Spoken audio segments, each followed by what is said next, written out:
In Germany, the situation poses an additional challenge. The Brokdorf power plant has already gathered moss since it was shut down at the end of 2021 as part of Germany's nuclear phase-out.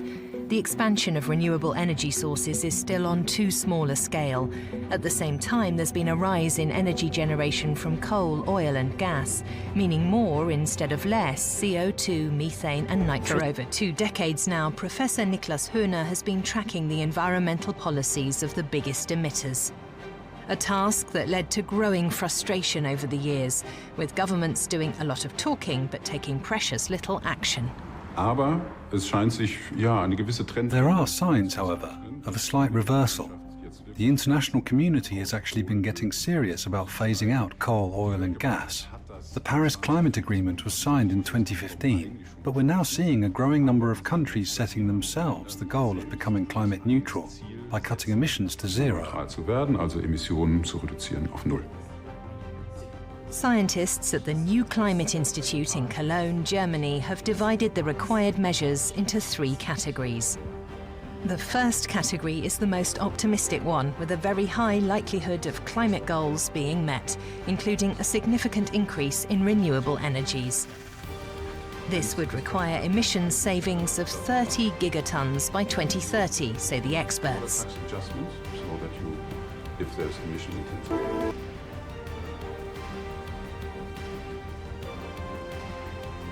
Norway is famed for its abundance of lakes, fjords, rivers and streams, an almost inexhaustible supply of energy for society if you store the source in reservoirs, as the Norwegians do.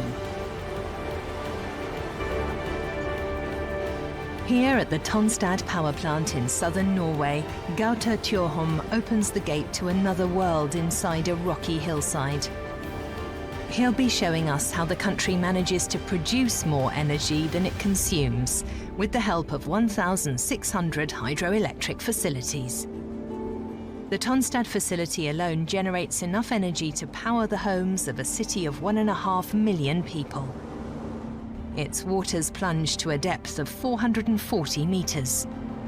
Well, the maximum capacity here is 320 megawatts. It is 100 times a normal wind turbine. So quite big one of the biggest in Norway. And where does all that surplus energy go?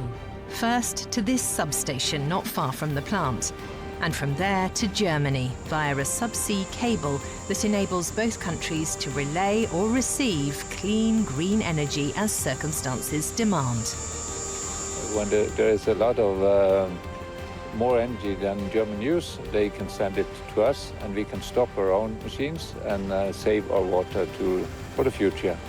When the wind is not blowing in Germany, we can produce and send it back. So in that way, we're working together to get the best out of it. The direct power link between water-rich Norway and wind-swept Germany went online in May 2021. Nordlink runs between Tonstad, where the power lines have an audible buzz, to Wilster in northern Germany, where the 1,400 megawatts have more of a hum.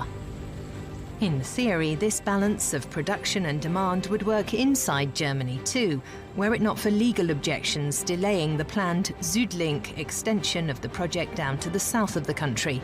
As a result, stiff breezes in the north have led to wires overheating and turbines having to be temporarily shut down. A waste of energy with valuable green electricity lost in the wind. With Nordlink at least, there's no such profligacy. What we're doing here is connecting German wind energy with Norwegian hydropower, in the process making the system far more robust and reaping the benefits of both energy sources. Nordlink is a European showcase project and a boost for Germany's energy transition and the expansion of renewables, even if it's just a first step. Until now, the transition's been mostly about electricity. We now have 50% renewables in our grid, but they only constitute 10% of total energy needs. So with 90% to cover over the next 25 years, it's time to speed up.